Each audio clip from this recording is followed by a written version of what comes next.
Hello and welcome back to the Agger Grand Podcast. I'm Robert and I have my co-host Royce here, and today we're joined by Kirsten Kurtz. Kirsten is a soil scientist and assistant director at Cornell and formerly trained painter who paints with soil, literally. Earning international recognition, including a UN award, she has been combining her scientific and artistic passions to help appreciate the value of soil as a natural resource. Hi, Kirsten, welcome. And we'd like to start off with anything about yourself and just kick off about what you do from your perspective. All right. Thank you, Robert and Royce, so much for having me. I'm excited for this conversation today. So, I'm the assistant director of the Cornell Soil Health Lab. We are leaders in our field in testing soil for physical, chemical, and biological aspects, putting that together, reporting it to the client in a way that's easy to understand. And I'm also a fine artist who paints with soil. I developed my methods about 10 years ago now, and I use that primarily as a way to communicate with the public about the importance and the beauty of soil and teach soil science in a more unconventional, fun way. That's awesome. And I'm guessing that painting behind you or that picture behind you is one of the paintings that you've done. Yes, I did this painting behind me with a fine artist named Julie Rosa live at a music festival because I hold events at music festivals as a way to kind of reach the young people, get the information out to the public who might not be thinking about soil. It's awesome. And I know that soil can be a very hard thing to get people interested in. So I think this is actually a great way of doing that and promoting that. And I think the biggest question that most people would have is just how on earth do you even paint with soil? Like, are you using literal dirt with a paintbrush, or what's that process look like? Yeah, people send soil to our lab, right? And typically they'll send more than we actually need for analysis. So I save the leftover soil samples. So instead of, paying to dispose of them, if they come from an area that's, safe, not regulated by APHIS, I'll save them. And then I mix them with clear gesso and water, and it's a way to capture the colors as they appear in the skin of the earth. Wow. Maybe I can ask a follow-up question to that. Where do the different colors come from? Like, where do you get like a blue tone or a purple tone? Where do the red tones come from? Is it a certain like area in the USA?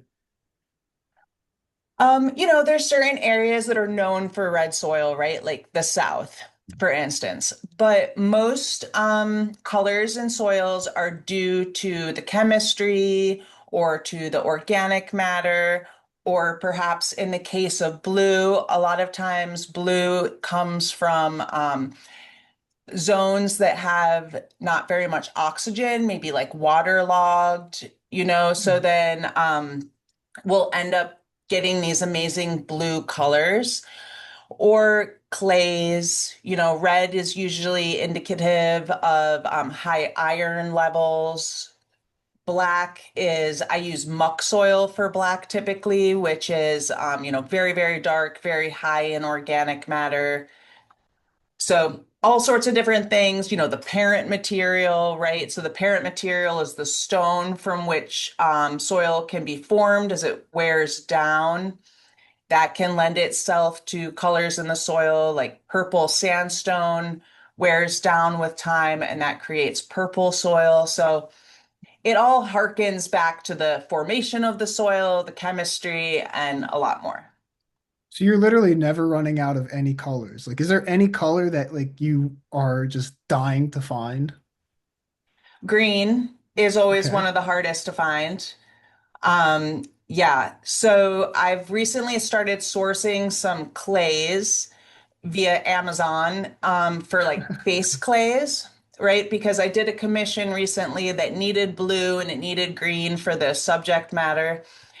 So I found some green that came from France, and I found some blue from Serbia, Oh. and I use those. But typically, I prefer to use the soils that come through our lab for the sustainability and also for the texture. But I will use clay on occasion also. Hmm. And what stage of like the soil testing process do you pull these samples to actually use them for painting? Is it after like the drying stage or the grinding stage?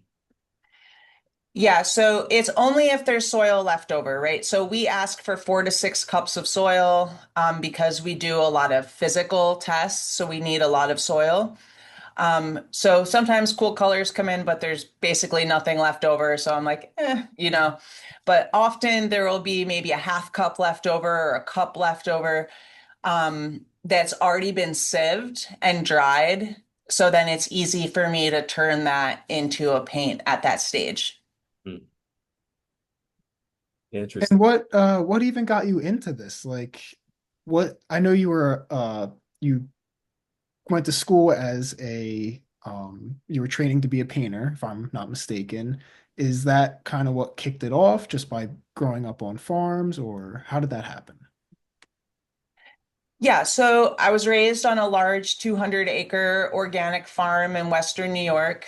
But I did not enjoy farming at all as a child. My parents were kind of pro child labor in a good way, don't get me wrong. But I was just like, this is a ton of work. Why would I ever do this? I just want to be an artist. I want to move to Paris. I want to paint. And then I got a job working in a vineyard in the summers. And I learned about terroir and, how the soil influences the taste of wine. And that started to get me interested. And then next thing you knew, I was working in ag and I actually dropped out of art school. I had a almost full ride at Alfred University and I worked in ag for a long time.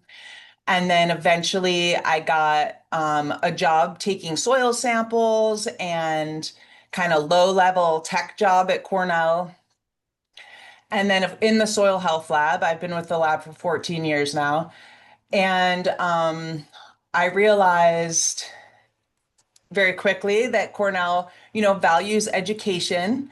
So I went back to school and finished my undergrad in fine art while working full time in the lab. But I felt really conflicted about being an artist and a scientist at the same time.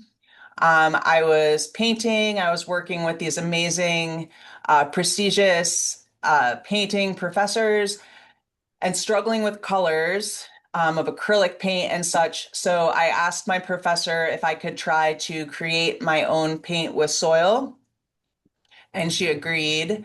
And after a couple tries, I figured it out. And since then, I have been painting with soil. And then, of course, I also went back to school while working and got my master's of science.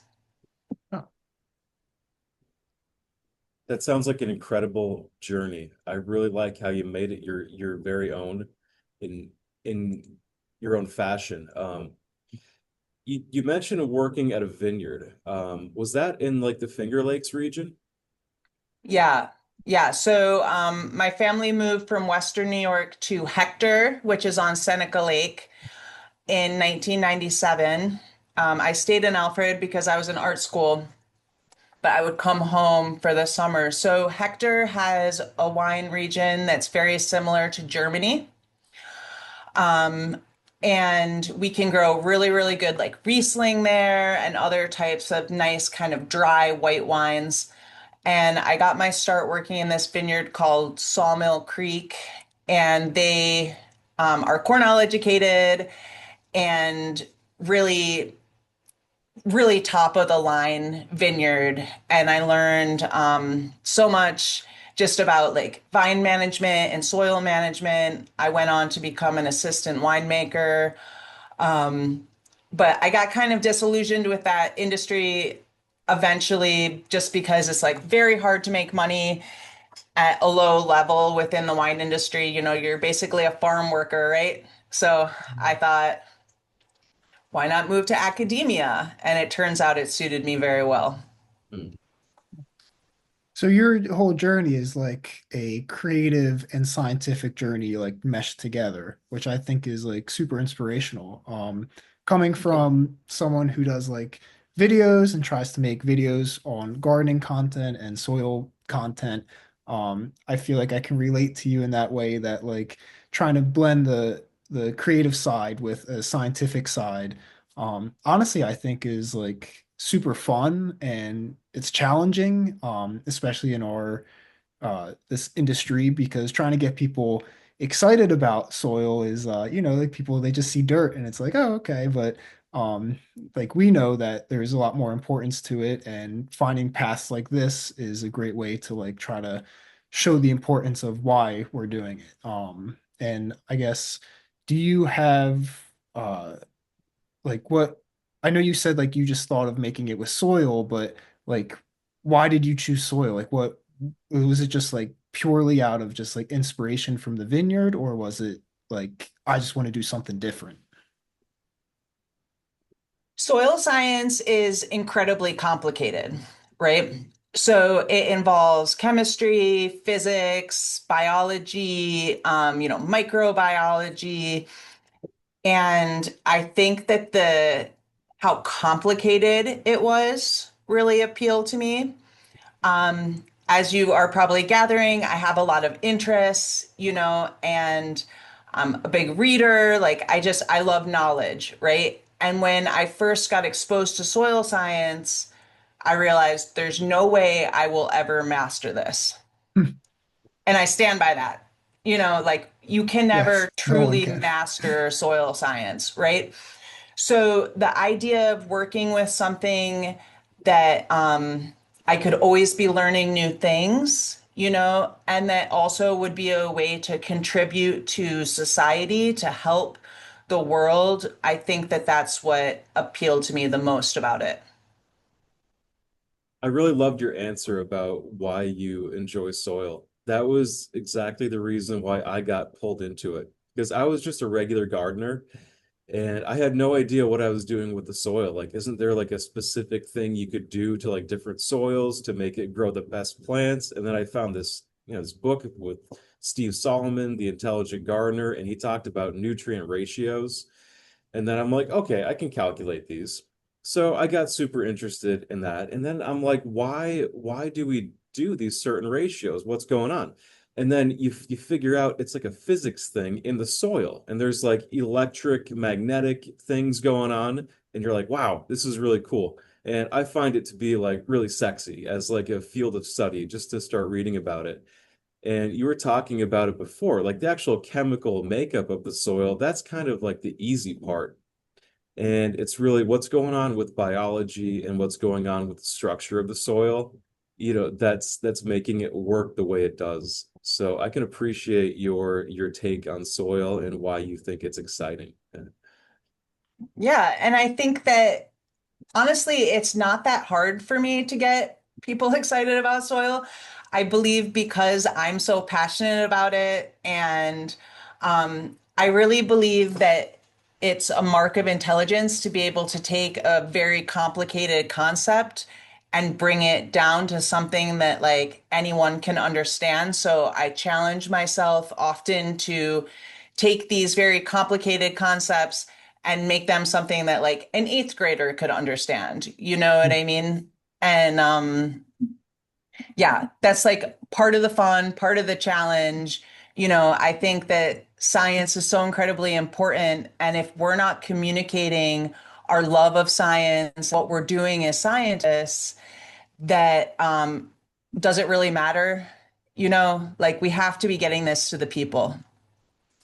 Yeah, Absolutely. for sure.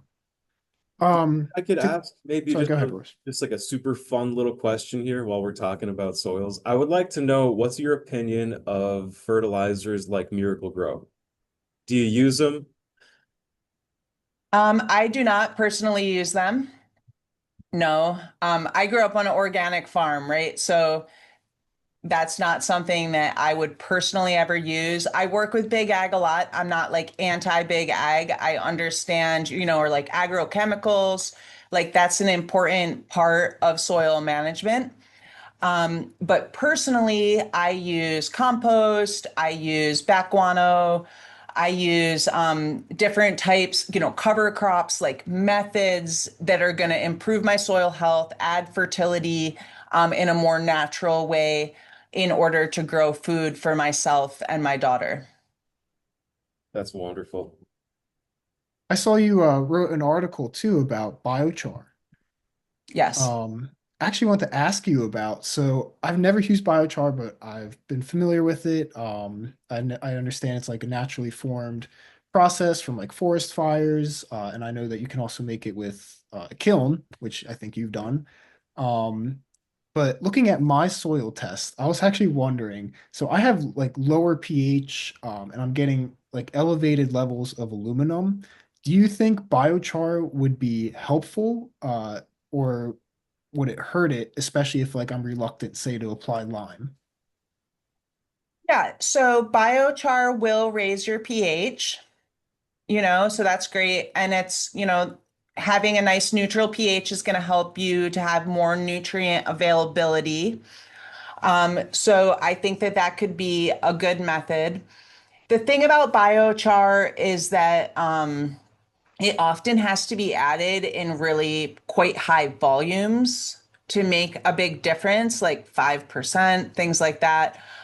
So, in my opinion, it's best used by like a backyard gardener or in a botanic garden or some kind of a system where you can incorporate that phenomenally large amount of biochar versus like big ag. Like I don't really see it being used in the farmlands of the Midwest. Plus like the compaction that would happen from driving basically dump trucks of biochar out through like huge farms in the Midwest is probably not realistic. I think that sometimes um, biochar could be created in forest fires, but the thing about making biochar is it's made in a low oxygen environment. And that's part of, the idea behind the kilns and the pyrolysis machines. So I don't know that biochar would be really easily made in a forest fire type environment. Um, it can be done like by stacking a bunch of materials on top of each Mm. other, and like there's a bunch of methods out there.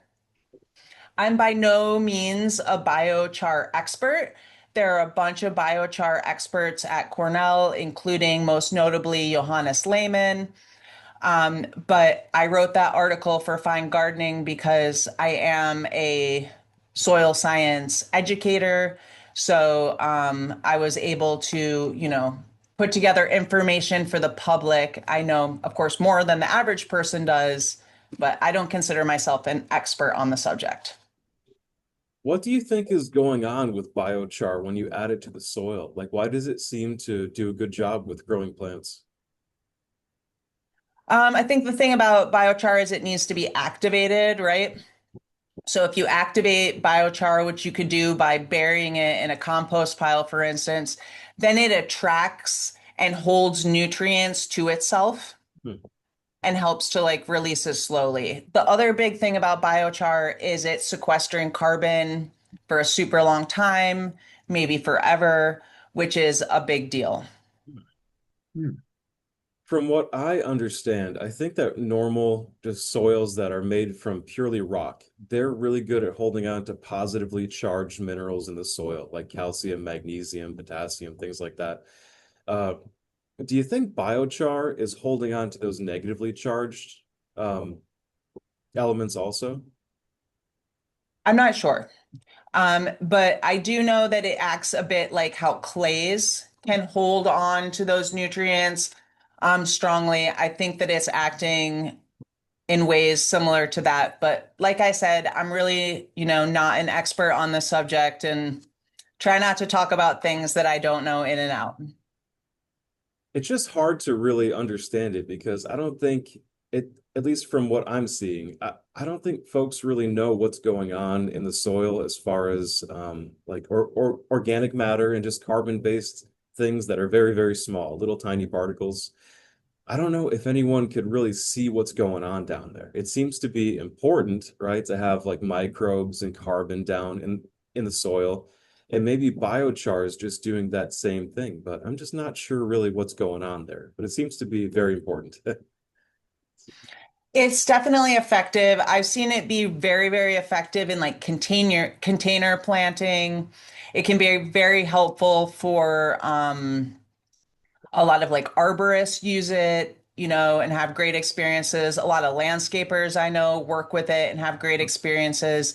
It's somewhat of a young science, right? So like biochar, of course, it was developed in the Amazon a really long time ago by the indigenous people there. So it's been around for a long time, but like modern science, discovered it however long ago.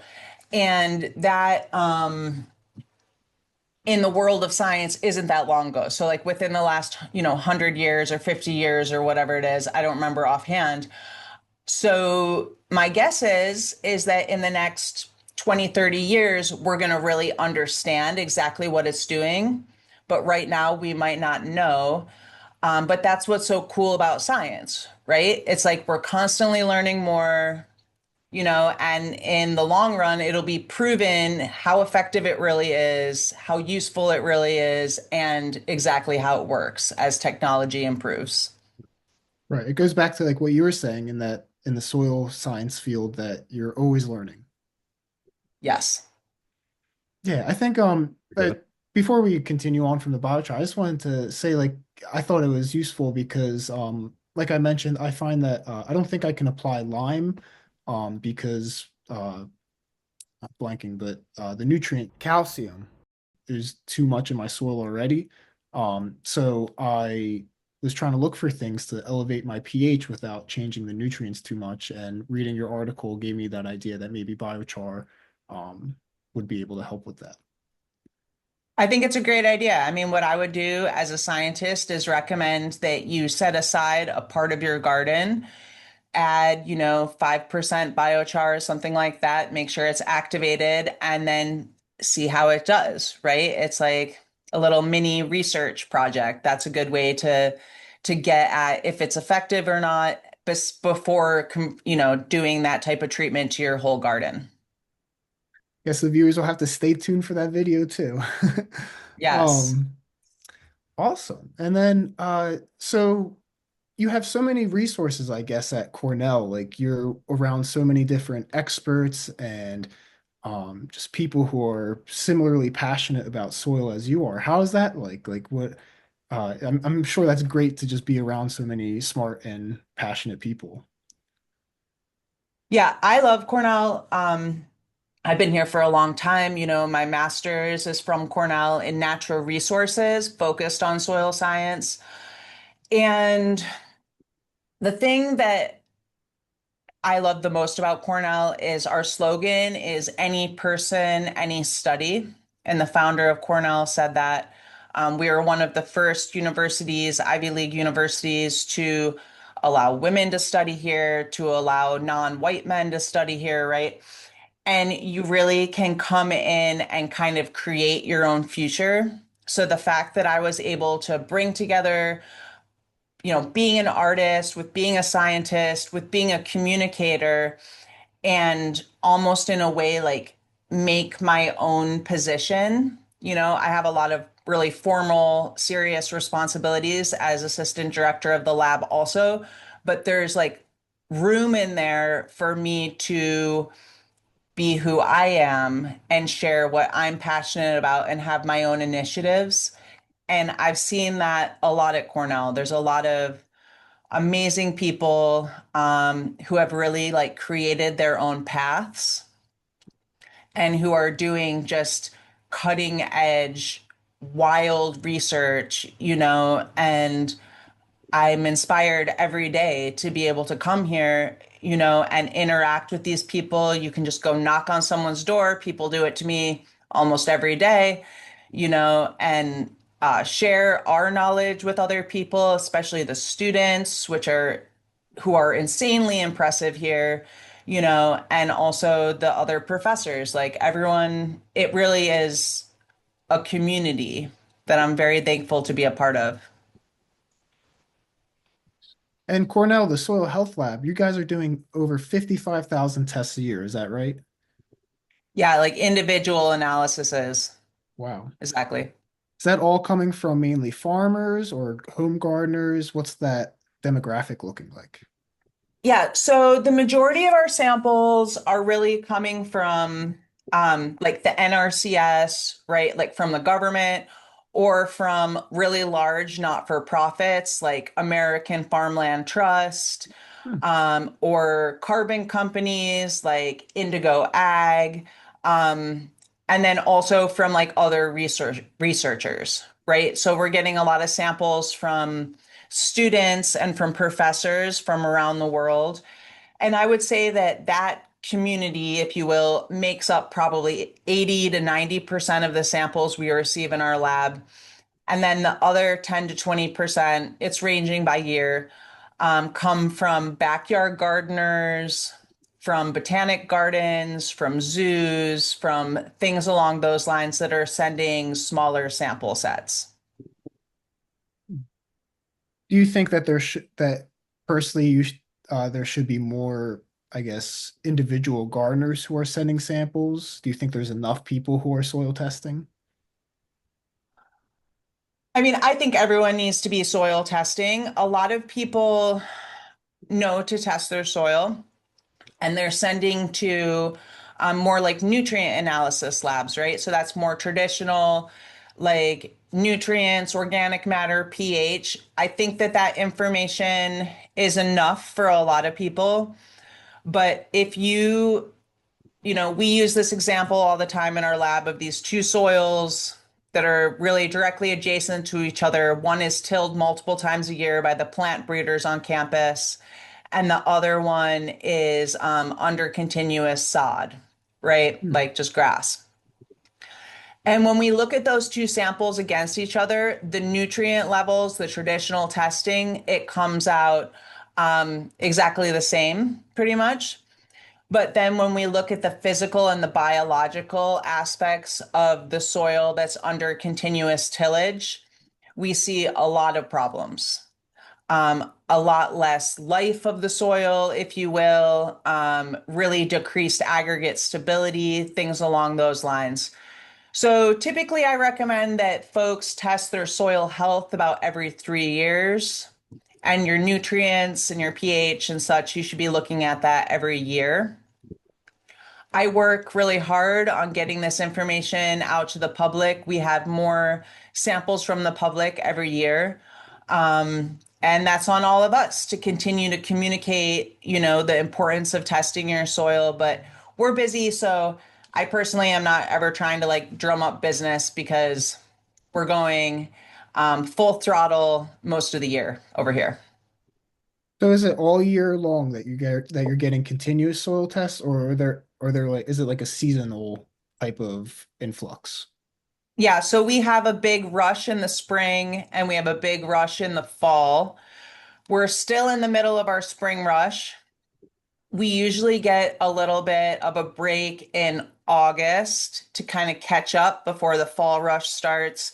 And then we usually have a bit of a relaxing time for February and March. Those are really important times for us, though, to catch up, to work on various projects around the lab. And, we stay very, very busy, but of course, because it's agriculture, we do have busier seasons. Makes sense. And so you're saying that your testing is different than the typical like nutrient pH tests. Can you elaborate on that more, please? Yeah. So, soil health is really looking at physical, biological, and chemical aspects of soil together, right? So we're offering the traditional nutrient testing that anyone would, your major, minor nutrients, organic matter, pH. But then we also offer physical tests like wet aggregate stability. So that's looking at how your soil aggregates, those crumbs of the soil, hold up to a rain event. And then we also look at available water capacity. That's a test that's been around for a long time. And that's going to show you how much water your soil can hold. And then on the biological aspect, we're looking at soil protein. So that's getting at the bioavailable nitrogen in your soil. We look at soil respiration. So that's looking at the functioning of your soil microbial community. And then we also look at various types of carbon. So we measure total carbon, soil inorganic carbon, um, soil carbon in general, and then we look at total nitrogen, and we look at active carbon. So that's the part of the carbon that's easily accessed by the microbial community as a food source. And then back to the physical, we also look at the penetrometer data. So that's basically looking at compaction in your soil. And then the key part is like bringing all of these things together and we compare the results against our database. So we have a huge database. I'm sure it's the largest soil health database in the world. And we rate your results against all of the other results that come into our lab. So we're saying like against everything else, this is where you fall. We use a color coded rating system so that you can really easily look at it and see where you might need to put in some more work or where you're doing really well. In the future, we will be working on regional differences, crop specific differences, and things like that. But for now, it's basically how do you fall against everything else we've received in our lab? What is like the price if someone's going to get the entire thing done? They want the chemical, the physical, the biology test done. What is the cost of the entire thing? Like our basic package is $90. And then it goes up to 130 for a lot more information, 150 for even more than that. And then our most comprehensive package is 165. And like, yes, that's expensive, no doubt about it. But honestly, we haven't had any problems with that price, and we're a not-for-profit. So we're not like making money here, you know what I mean? We're breaking even on what it costs. And as of now, no one's been able to undercut that price because we're not for profit and because, we have the support of the university behind us, which offers us space and a lot of support and, knowledge standing behind our lab. And I imagine all that's a lot to even have all that lab equipment and then the expertise to even work it as well. Yeah, and we're actually self-funded, so we don't rely on grants. We are all paid by the samples that we receive in our lab. Um, all of our salaries, all of our equipment, we're a self-sustaining enterprise under the umbrella of the university. But of course, we can only, be self-sustaining in that way because we have the support of the university behind us. So I kind of like I'm taking this as I always like to try to compare like soil health to like human health and like how I find that it's easy to compare the two of like you're mentioning like most people get the nutrient tests where I take that as like say getting like blood work where it might come back everything's good but does that really show you like what's really going on with yourself and so like you have to go a little bit step further and if you really want to see how healthy you are you mentioned like the microbial respiration and that kind of made me remember or like remind me of the VO2 max if anyone's familiar with that where you like put the mask on and you run on the treadmill and like that gets you like the level of oxygen you can have in yourself so I find that it's like very similar in that like how you want to maybe treat yourself is literally like how you would want to treat your soil as well because it's its own living ecosystem filled with many complexities that are very similar to like how our body like has the micro gut biome and similarly and so and such. Yeah, I agree. And we use a similar analogy regularly in the lab. I think about like we've all learned recently how important like our gut biome is, right? And how, that might even be influencing the way our brain functions and things along those lines, right? So we're just scratching the surface about what the soil microbial community really does for us and how important it is. I think that there is a ton to learn, and it's soil health is very analogous to human health for sure. And it's something that, we're learning more about all the time. I think I'm really interested in how there's a lot of research coming out. We know that we get our nutrients from the soil, right? Like this is where we get all of these essential nutrients is through the plants uptaking them, us eating the plants or eating the animal products that eat those plants. And there's starting to be some really cool work coming out showing that you're getting more nutrients, more easily through produce that's grown on healthy soil than on a soil that's really been depleted of nutrients. This is something I've always known kind of like inherently, it's logical, but it's exciting for me to see that actually good, hard research is coming out about this that's starting to prove it as well. Right.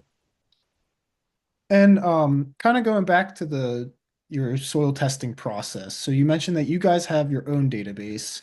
Is that public or do you keep that inside like your university?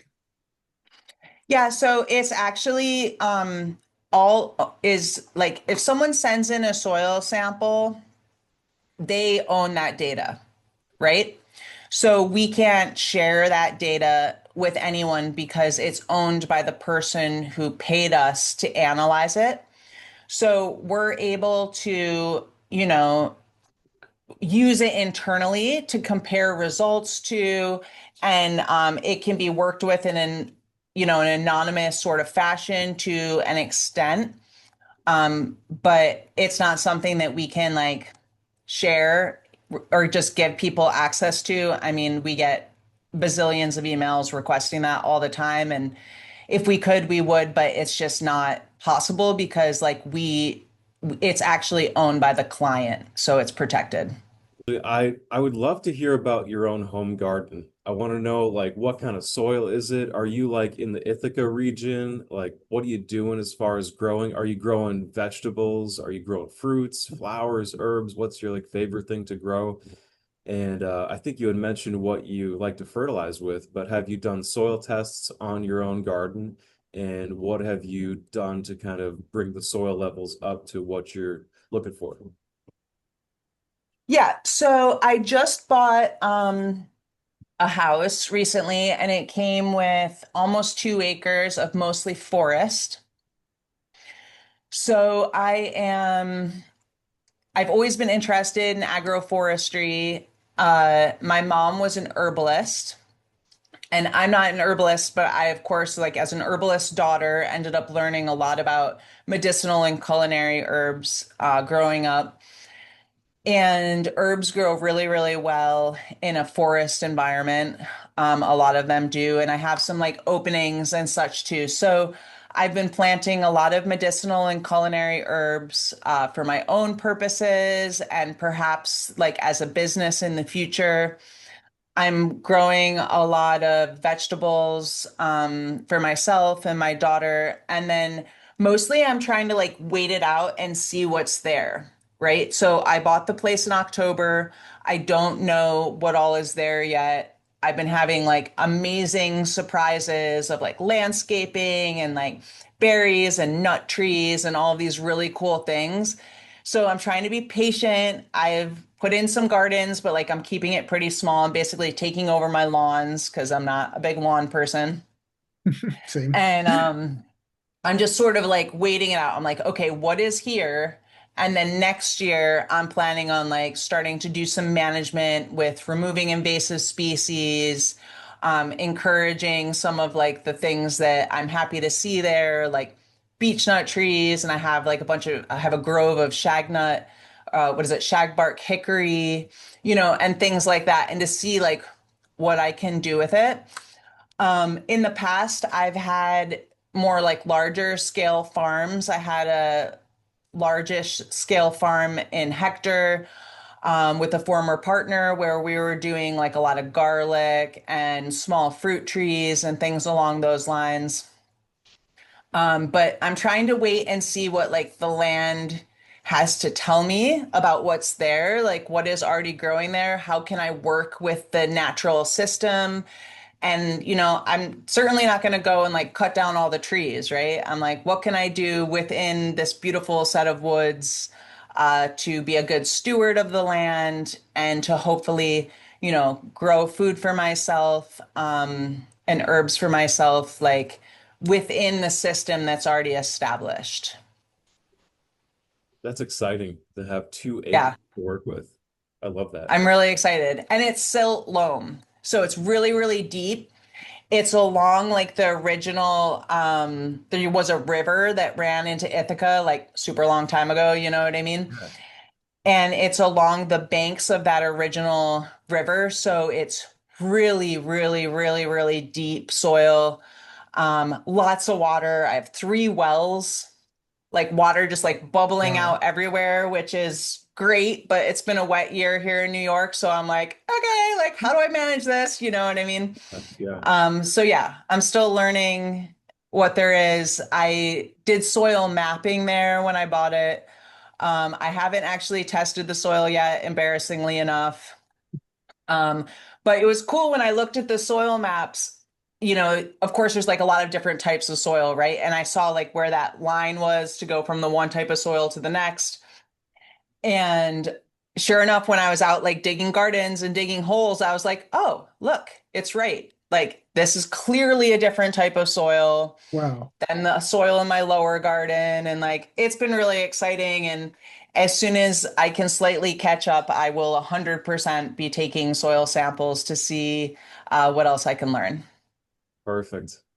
Well, I think it's like really important too, like the process that you're going through with it. I find with gardening or farming, it's a very long process and it takes a lot of patience and a lot of just like long-term planning that I think is a skill in of itself. And so for you to say like, oh, I'm just gonna sit here and let the land tell me like what it wants, like I think is a very important thing that a lot of people can take away in their own planning because it's like you don't have to do everything all at once. Like gardening is just a long-term plan, or farming is a long-term process, and you kind of just want to see what comes up to and make decisions from that.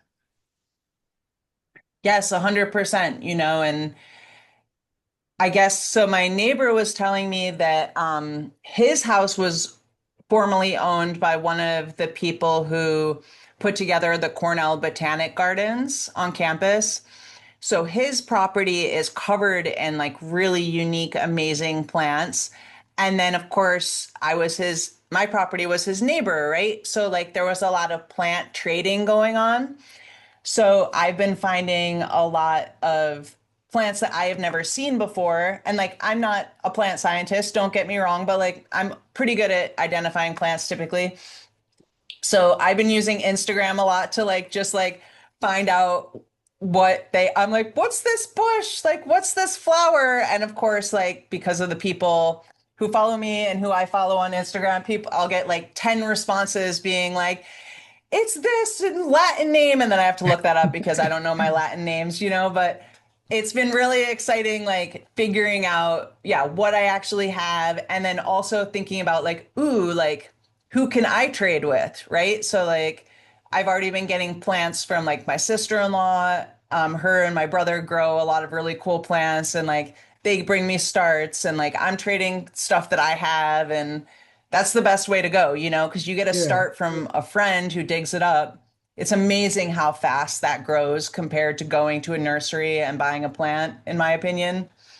Plus, it's free, a little more sustainable. I have a persimmon tree if you need one. Yeah. Oh my gosh, 100%. I don't know Um, where you guys are though, but yeah. South Jersey for me. Oh, that's not Yeah, far. I'll take a trip up to Cornell. I don't mind. I would love it. Yeah, you guys are welcome to come check out our lab anytime. Awesome. I'll definitely take you up on that in the future. For sure. I was Do it. at Cornell maybe a couple of years ago, and they were giving like a little public lecture kind of thing with like the apple farming and like the apple research. And I was really impressed by all the different people there. There were students giving presentations about their research, and like the main guy that was like the head of the apple farm area, he was telling us about all the trees. And man, those trees have like more apple than tree on them. And it was just such a cool thing to see. But there's so many neat folks up there. Yeah. Yeah, probably Dr. Gregory Peck, right? Yep, yep. Wow. That's it. Yeah, he's amazing. He's an amazing professor, and our Apple program at Cornell is, world class. It's no joke. I almost got into cider. I definitely considered that as a career at one point, and I still like to help the cider tree, like the cider apple tree farmers. I work with some. I know some people who own some of those companies, and like a lot of them are doing soil health testing, and then it's fun to work with them and help them think about targeting their soil improvements for trees, right? It's a totally different thing than if you're trying to improve your soil for corn. And harkening back to what I was saying about the challenges of this industry and why I'm so passionate about it. So if you got your soil test, or say anyone gets a soil test and it comes back just all red flags, like is it possible to remediate it like from almost fully or heavily degraded soil, or is there a point at which soil is almost like a lost cause? Heavy question. Yeah. So my research work was in the American tallgrass prairie in Nebraska. And what we did is we identified areas that were called remnants. So that means that it was never farmed by like modern agriculture, right? Of course, it was farmed by the indigenous people here and such. Um, but basically, so like we identified these remnants, very rare, very hard to find. I worked with like Nebraska, like Parks and Games, and a whole bunch of people out there to find these areas. And then we compared them to adjacent active ag, like corn soy rotations. And the importance of that is that it helps to create a target, right? So if you don't have a target to shoot for, I think it's very hard to regenerate soil because soil is so different. There's like 12 different soil orders within that. There's thousands of soil types within each order. So to say like, oh, we're going to regenerate the soil is is possible, but it can be like a little foolish from where I stand. You have to like establish a target. So even in our lab, we recommend benchmark sampling. So that would be identify a part of your farm that maybe you haven't been managing, take a test from there, and then also test where you are managing. And then you can compare those results, and that can help you have a place to aim for, right? And like maybe you're doing an epic job. So actually, like what you're managing is way better than what was there. That could happen too. Like, don't get me wrong. But in that case, you might be like, okay, this is my best field. That will be my goal, right? And then, usually you're not going to come back all red. I've like almost never seen that. I'll say that. You know what I mean? So usually what's going to happen is you're going to have a couple things flag red. And then you can look into like what are the management methods that will work for your system, for your farm that you can use to like, raise your carbon, raise your organic matter, decrease compaction, whatever your issue is. And like we have the knowledge and the understanding about how to manage soil to improve those specific processes. And if you approach soil management in that way, I think that you definitely can regenerate soil. I will say, I don't think we can like regenerate soil back to what it was when it was pristine remnant soil. To me, that's like probably not possible, certainly not in our lifetimes. It can take what, 600 years to form 1 inch of soil. I think that's like the standard average that the NRCS says, right? So it's kind of a foolish approach to think that we're going to like bring it back to perfect and bring it back to pristine, but you can certainly improve it so much in your lifetime if you have like realistic targets in mind. Yeah, well answered. Um, I think, do you think that what is the, I'm sorry. So do you think, so there's so many different, like you said, types of like soil profiles and regional soils. Do you think the best way to almost benchmark or get the soil good for your area is to follow what that regional soil would be like? So for instance, it would be like planting native, like you want to plant more native plants and not have an invasive plant. Could there be like an invasive soil? Like, could you have a soil profile type that doesn't match your area and that can't be good? Or is soil a little bit different in that it all kind of depends what you're trying to grow? So, okay, so I use the NRCS has this great tool called the Soil Web Survey, Mhm. right? And it's kind of confusing to use. But I'm sure you can find like YouTube guides on like how to use it. You guys are probably already really familiar with this, but you can use it to map out your soil type on your area of interest, right? Um, your soil, okay, but when you look at a soil type, if you look up something like, um, I'm trying to think of a good example here. Okay, so like Howard's gravel, that's the best in our area for vineyards, right? So like you look up Howard's gravel and it's going to show you a range within that. It's going to say organic matter ranging from X to Y. It's going to say like pH ranging from like X to Y, etc., right? So no matter what, if your land is that soil type, you're gonna be falling somewhere in that range probably. Um, it doesn't really like change to like a different soil type. It would sort of just be like an eroded version of the soil type from where you are. Does that make sense? That's kind of a Yeah. complicated So I guess question like and what answer. Sorry. you're good. Like I guess like what I understand is that your soil profile type is more about the physical structure and maybe not so much about the nutrient makeup of it, or It's everything. it's everything. Yeah. Okay. So if you look up like that soil type, it's going to tell you the potential for like the nutrients. It's going to tell you the potential for the physics, a little bit about the biology, but like that's still being worked on, right? So like not so much of that is included in like the NRCS, like huge, huge database. And like when I say huge, like we have a soil health database. The NRCS, I mean, they've mapped the whole country. Mhm. We don't like scratch, we barely have like anything compared to what they have, right? As far as like data. Um, so it actually does get into like everything. It talks about like erodibility. It talks about like what types of crops are gonna like do the best there.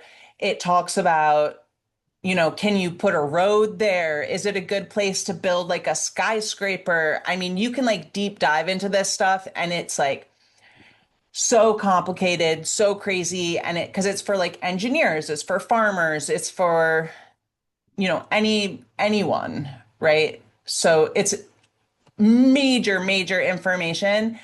And then they also have an app. So like the University of California has a version of this that has an app. And I use the app like all the time when I go do site visits, which like I do usually as a favor. It's not exactly part of my job, but I'll like go to someone's house, to their farm, and I'll like use my app and you just like push a button and it's like, you are standing on Volusia and like this is everything about Volusia. And then because I'm trained, I can help interpret that data, those data so that the farmer understands. But usually they know what type of soil they have. Farmers are like super smart and they're on it. Yeah. Thank you. And then I guess like what do you find the most challenging, like with your job or just like getting people to know soil? That's like one of those interview questions, right? Okay, so like the most challenging for me is time. I think that you guys are gathering. I'm really interested in a lot of things and I'm really busy, you know. So I have a lot of ideas like all the time. I'm like, "Ooh, I want to try this. Oh, I want to do that. Oh, I really want to work with this person and like let's expand this, let's expand that." So like the hardest thing for me is like reining myself in, you know what I mean? And being like, this is like the most important thing for me to focus on right now. And I'm gonna like put these other projects on like the back burner and I'm gonna like let them there simmering. And then when I have time, I'll like pick it back up or I'll let it go. You know what I mean? I'll be like, okay, actually, this is something that someone else can do just as well as me. You know, I'm really, really passionate about giving talks. I take PowerPoints like super seriously. So I keep on thinking to myself, like, I want to train other scientists in like how to give good presentations because I go and see presentations and I'm like, oh my gosh, please, please do not read your bullet points. Right. You know, you need to cut down on text. No one can read and listen at the same time. This is a known thing. You know what I mean? We need to use more visual aids. We need to simplify what we're saying, unless we're talking to a bunch of other hard scientists, then yeah, like get as complicated as you want. You know what I mean? But like know your audience, memorize your talk, change your talk for each thing that you're doing. There's always some slides I like reuse because they're foundational and I think I have them like dialed in. But I always make new slides. I always change my talks and I memorize it, right? And like, anyway, so I've been thinking about this so much and I'm just like, oh, I just want to like get out there and like teach other scientists how to like communicate better, you know? But I'm like, Kirsten, this is not your job. It's okay. Rein it in, you know what I mean? But on that note, I am um, co-leading a cross-divisional symposium at the Soil Science Society of America meeting this year with some other scientists where we're going to be talking about the future of soil communication. And we brought in a bunch of like really amazing speakers and we're going to be like working with the others. It's so we meet together as the soil scientists, the agronomists, and the crop scientists. We all meet once a year. And I'm really excited about this project because it's going to be a chance for me to like stand up there and be like, this is what I've learned about giving talks. This is what I've learned about communication. This is what I've learned about being interviewed. You know what I mean? And like, hopefully try to like help other scientists because as I said earlier, you know, like we're at such a key time in our country where so many people I don't think understand how important science is and how it affects their life every single second, how this knowledge is helping them. You know, the technology, it's allowing us to talk to each other right now. All of this was developed by scientists probably at a university, right? Like that is why we have this knowledge. This is why we have this technology. So we need to be protecting scientists right now, but it's also on us to learn how to talk to the public, right? So anyway, I'm trying to keep myself reined in and be like, no, stick to soil, but like I am dipping my toe into the scientific communication world for sure. And knowing myself, I'm not going to be able to control myself from putting some effort into it, at least a little. Yeah, I mean, I completely agree with you in the way that like I think it people are finding it just more or just it's just more of a challenge to get to know that people understand like scientific topics and why it's so important. And I think people have the hunger for it. It's just I think people are also just distracted by a lot of other things going on. And I just think it's Yeah. like it's all about attention. Like in today's economy, really one of the main currencies is attention. And I'm always trying to think like how can, yeah, you get people's attention on the internet to like go to you, but really to talk about soil and stuff like that. So like Royce even ate compost one time to try to get the attention, if you remember that, Royce. Yeah. Um, but Well, Brave, technically, brave man. it was it was fairly clean coconut coir though. I don't think it was really common. I've seen um soil scientists taste soil before. You're not going to find me doing that, but respect, you know? Sure.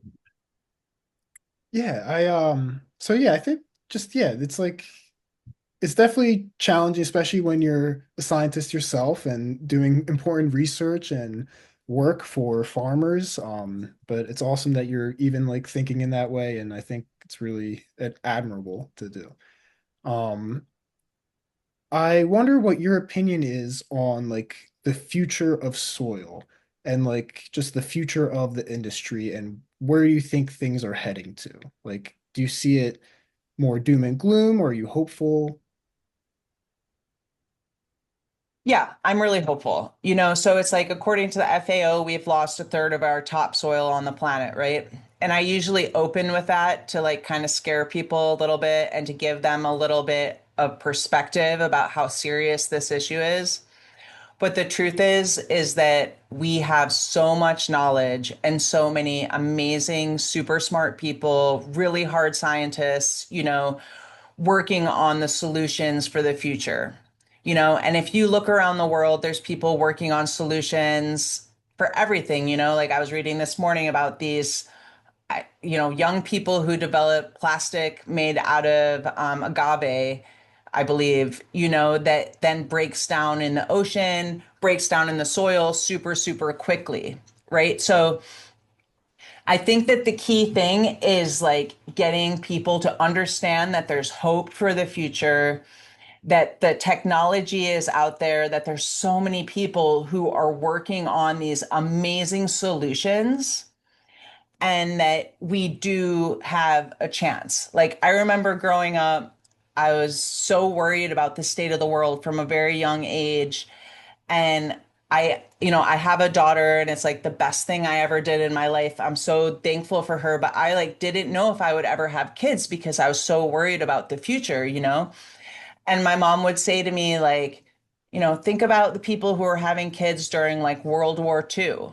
Think about people who are having kids during these like major famines and during these huge disasters that have happened like over and over through the history of humanity, but they had kids and like those kids went on and they had kids. And like, you can't be scared of like what's going to happen, and let that stop you from like embracing your future. And like I'm also very pro people who don't want to add to like our growing population. Like don't get me wrong, this is just an example, but like if we give up and we don't pay attention and we just check out, definitely nothing is going to happen. Nothing is going to change. But if we support people who are doing amazing things, and if we try to make as many changes as we can in our own life, like with the decisions that we make, with like, I really love to support my local farmers, to buy organic produce, to compost, like those things make a difference. And like also they bring like peace to your heart. So I think that this young generation is amazing. They're super smart. I'm working with like these kids that are just, I call them kids, but they're like students, undergrads and grads at Cornell, but to me, they're kids, right? These days. Um, and every day I work with them, I have so much hope and so much help. Or so, like hope for the future is what I'm trying to say. But I also don't believe in like relying on that. I would never say like, oh, this is on you, like these other generations like took and took from the world and now it's on you to like fix it. It's like, no, it's on all of us to choose what we can do to contribute to society in a positive way. I chose soil and like I try my best to stay focused on that, although I love all these other things too. Um, And like, what can you do? Like, what are you passionate about? Like, how can you contribute to society? And like, it's about a change in mindset, and us all taking responsibility for ourselves, taking responsibility for the planet. We have one planet, even if there's other planets out there, okay, sure, but like, what are we going to do? Go take over some other planet? It's not realistic. We have one planet. Let's protect it. Let's do the best we can. And I have nothing but hope for the future. And I am here to fight for that future, to hopefully leave behind a better world for my daughter. Well said. Very well said. Thanks. Can I ask a question about your kind of worldview in just the last few years? You've recently become a mother. Has that changed the way that you view life, that you view the earth, anything like that? Yeah, it's a beautiful question. Being a mother changed me more than anything has ever changed me. First of all, I didn't understand how hard of a job it was. Mm. I lost my mother about 2 years ago, and like I had already had my daughter, thankfully. But every day I'm just like, wish I could be like, oh my gosh, mom, I'm so sorry. I had no idea how hard this was and what an epic job you did. You know what I mean? Like raising me and like all you taught me, but like I can take that knowledge that she gave me and pass it on to my daughter. And I'm really thankful for that chance, but it made me way more focused. Mm. It's like I've always been like a really driven person. But and she takes a ton of my time as she should. You know what I mean? It's my most important job. Like I really mean that and I take it so seriously. But it's like when when I come to work, like I just work as hard and as efficiently as I possibly can. I, you know, I'm working at night when she falls asleep. I'm doing everything that I can to make that impact because it's just, I'm not just like living for myself anymore, right? I'm not just like, it just changes like the weight of everything to know that I need to leave behind like a better world. And I've always wanted to leave something behind when I'm gone, like I'll probably write a book and, like that kind of thing is like really important to me. But now it's like I know that I need to leave like more behind so she'll be able to like always be like in touch with me in that way. Like she can read my book, she can look at my paintings, and like bring that with her because our mothers are just so powerful. And like I Mm. had this epic powerhouse of a mom. She was a genius. She homeschooled 5 kids and ran a 200-acre farm, you know, while my dad worked. And like that is insane. Like I cannot imagine what, like who could even do that? You know what I mean? So, um, yeah, just kind of like, and then being that example, right? In hopes that like my daughter can grow up to be powerful and strong and like resist, some of like the harder things about this world, So yeah, it's definitely changed my life. Amazing. You sound like a really good mother. I can't imagine. Thanks. I try my best. No one's perfect, it's hard to work Yeah, and be like, but I have like a community behind me. Her teacher is like epic. I send her to this like amazing German school. So she's like learning German. And I just love this woman that teaches her. And her father is amazing. He's a wonderful father. And his mother has her a lot and she's just like super epic. So it's like I'm very lucky in that I have like a community to help me and my siblings, so that when I don't have her like right now, I know that she's like so happy and well cared for, because it is tricky to be like a working mom and not have them always. Yeah, yeah. I can imagine that's very, very difficult. I am always working myself. I probably work between 10 and 12 hours a day. Some days I don't really see my daughter because she's, woken up after I've left for the day and she's asleep, maybe early sometimes. I don't know what time your daughter goes to sleep, but mine goes to sleep now. She goes probably between 10 p.m. and midnight. So I've definitely got to see her recently. But that's I've been there, my friend. yeah, like super tough to get work done at the same time. But I've really enjoyed being with her as much as possible. And I think for me, it's been, oh gosh, like I just don't care about things that are not important anymore. So like you said, I think there's more of a focus, just realizing that there are finite things in the world and like the most finite things are the things that are most important. It's your time with the people, focusing on things that actually matter. Time is like the most finite thing, really. So yeah, I can definitely align with you on a lot of those different points. Yeah. Yeah. And it's like you don't, I mean, everyone says you don't get it back.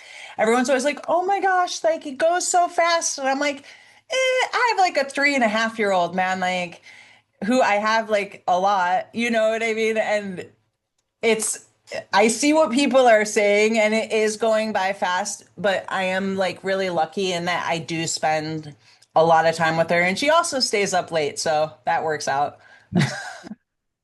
You can't make them go to bed too early. They have to have those like wild nights sometimes, right? Exactly, yeah. And usually she sleeps in later than me. I'm like one of those early birds, so I get up between like 5 and 6, and I usually have like an hour or two to myself to like read the news and do the crossword puzzle, whatever. And it is important, like as a parent, I think, to make sure that you're like taking that time for yourself. Also, you have to put the mask on yourself first, like they say, and like caring for yourself and everything, which is very hard, especially in the beginning when you're not getting sleep, but it gets a little easier. But yeah, spend as much time as you can with her. I mean, that's everything, it's so important. Hey, I have a you question. mentioned, sorry, go ahead. Sorry, are Go you ahead, going to Rob. teach your daughter how to paint with soil? I already have. That's awesome. Yeah, That's totally. She awesome. loves painting with soil. She's an amazing artist. Of course, I would think that the big joke in my family is like everyone makes fun of me because I used to say baby genius all the time, you know what I mean? But she's really, really smart. And she's actually this amazing sculptor, which is hilarious. Like I started getting her like clays and such to play with, and she makes these sculptures that are just look like what she's saying. She's 3.5, but her paintings are really cool too. And like she loves to paint with soil. So I do that with her. It's like at this point, she's 3.5, and like I try to keep my house clean. So I have to keep it like somewhat reined in. And like there's been times like this last commission I was working on, I was trying to like work on it while I had her. And, of course, she's just like paints with some random color over this commission that, is expensive and somebody ordered from me. And I'm like, okay, I will be only painting when I don't have my child or when she's asleep. You know what I mean? Because it's just too freaky, but she does cool stuff with it and like she loves it and asks me to do it all the time. So, my guess is we'll do more and more as she gets older. It's fun. To kind of go back to, because I know you mentioned that you get your soil, you use mainly the soils that you get from the lab to paint. What do you do with the rest of the soil that you don't use to like paint? Like, so that excess soil that the lab has, if no one's using it to paint, what else do they do with it? Yeah, so we have to like dispose of it in a safe way. You know what I mean? If it comes from, we have an APHIS permit, which is through the USDA, right? So that means that we can receive soil from anywhere in the world. So some soils come from areas that are highly regulated. because of invasive species. So like fire ants in the south, certain nematodes, things like that, right? So we are very careful to stay up to date on like the APHIS regulated areas, and any soil that comes to our lab from an APHIS regulated area, of which there are areas within the United States, and then anything outside of the contiguous United States is APHIS regulated.